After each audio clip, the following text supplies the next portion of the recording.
Hold up, before you get to watching this video, let me talk to you for a second. Hit that bell down below and subscribe to the Fitz Take Podcast YouTube channel so you'll know when every episode is dropping or if something has been posted on this page. Also, be sure to follow me and Elijah on our social media platforms. They will be linked down in the description. Now back to the episode. It's the first play. LSU at home for homecoming, a top 15 matchup. Number 13 LSU facing off with number 9 Ole Miss, the Magnolia Bowl, whatever you want to call it. And the Tigers in Death Valley pick up the upset victory on a game-winning touchdown by Garrett Nussmeier, a one-play shot to Kyron Lacey on a back shoulder fade, and he caught it to score the game winner. The second game winner like that in 2 years that the Tigers have done in upsetting fashions, and in the process, causing the fans to also storm the field. So, Elijah, from your perspective, because you were on the field shooting it, I was in the press box. Just tell us what it was like to see this team, the way that they played all throughout the game. Obviously, the defense was a big part of the victory, but seeing some of the things that happened throughout, just talk about that a little bit. I just think that with how this whole thing went down, I think it was just a complete team win. The defense played lights out from the jump. Yeah, they give up big plays. It happens. You give up a couple of big plays, but at the end of the day, they stopped Ole Miss high-powered offense. We didn't expect that. I'm not gonna lie to you. I'm not gonna speak for anybody else, but I didn't expect that. I'll be honest with you. I didn't expect it in a sense because how LSU defense played, to that point. It wasn't the greatest. They, give up points, they give up yards, a lot of yards, and then, they give up a ton of big plays. But last night in Baton Rouge, it was amazing how this defense came out. Twist stunts, they're getting to the quarterback. Guys playing their gaps on defensive line. The linebackers playing on one, 11 hats to the ball when Ole Miss did try to run the ball. But at the same time, what really got me is Ole Miss wanted to take their shots, first down, second down, third down, whenever down they was out there, and LSU stopped it. What I enjoyed the most about all of that is that it gave the offense a chance, and that's what it's about.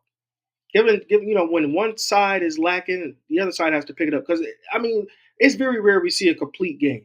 Like what Detroit did to Dallas today, Detroit Lions to the Dallas Cowboys. It's very rare you see a complete game like that where the offense and the defense is clicking all at one time. So that last night with LSU, them clicking uh, defensively and then giving their offense one shot where they really had confidence that hey, we can get the ball in the end zone. That showed a lot, and I think Brian Kelly said in a presser that it was a growth game for Garrett Nussmeier, but I think it was a growth game for everyone on that football team because at the end of the day, they showed that hey, maybe they can be a contender of going into the playoff and probably trying to make a deep run.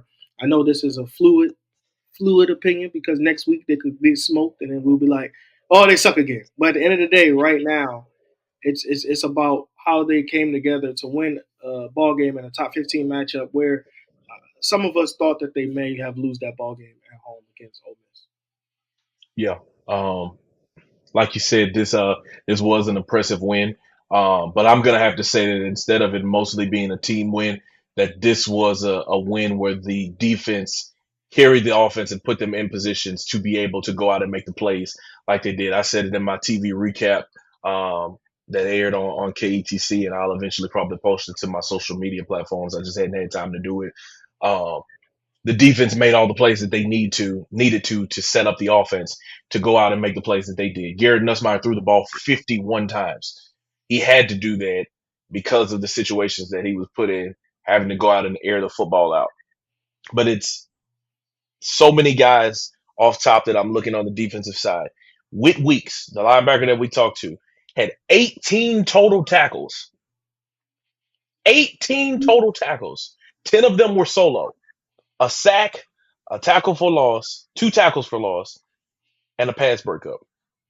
Braden Swinson, defensive end, number 4, which it's crazy that he is playing at this elite of a level because if you could have imagined what this would have been like with him and Harold Perkins on the field clicking at that level, man, what it could have been. We're wishing Perk a speedy recovery, and You know, who's to see what will happen for next season.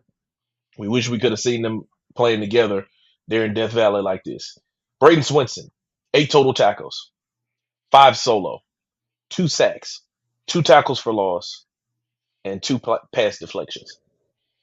And then finally, the pride of Lorville, Louisiana, Zy Alexander at corner, had 5 tackles and some pass breakups. And he played phenomenally in coverage and also had the interception, I believe, there in the third quarter. So when you look at those 3 guys alone, on top of the entire defensive unit, they just played equally on one accord. Don McKinley from Acadiana, shout outs to him, getting a fumble recovery in the game as well. A true freshman getting a chance to get some burn in a top 15 matchup. Because the defense put LSU in those positions, I mean, they got 2 fourth down stops early in the game. Because they did that, that's momentum. That builds momentum, that allows the offense to feel it a little bit more and then go out and say, like, all right, our defense is playing good. We got to hold up our end of the bargain. And, you know, once they went into overtime and Ole Miss got the football first, I had a feeling that regardless of what was going to happen at LSU would come out and win this game. And the defense came out and they gave the offense the opportunity to say, go win it with a touchdown. And I don't know if you've seen it yet, but you know, LSU is a content machine over there with the way that they produce things. So they dropped the mic'd up video, and Kyron was like, "Give me the ball 1-on-1." He called his shot. Garrett dropped back and went back shoulder to that boy, looking like prime Aaron Rodgers to Devontae Adams, bro. Beautiful, and he scores the touchdown. And man, in that moment, like seeing that, it was almost like deja vu. Similar to what it was 2 years ago when Jaden Daniels threw the 2-point conversion to Mason Taylor in the corner of the end zone. I believe that was in the same end zone and in the same corner. Wow, I just realized that. It was the same end zone in the same corner on a different play.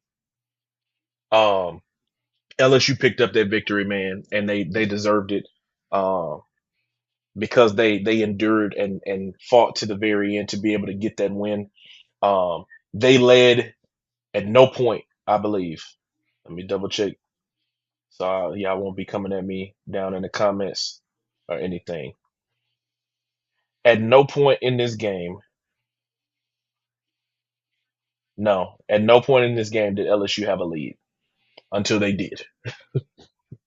So Ole Miss had the lead the whole time.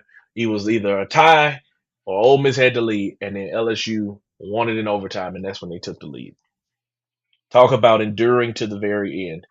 That's what you have to do. Big win for LSU down there in Death Valley. And because of that, that boosts them up to number 8 in the AP poll, and I believe in the coaches poll as well. So they are now a top 10 team. Thank you so much for watching this clip of the Fitz Take podcast. Be sure to like this video and also subscribe to the YouTube channel. And also follow me and Elijah on our social media platforms. They will be linked down in the description. And remember, every episode of the Fitz Take podcast will air right here on the YouTube channel every Monday at 2 p.m. Thank you so much for watching, and we'll see you next time.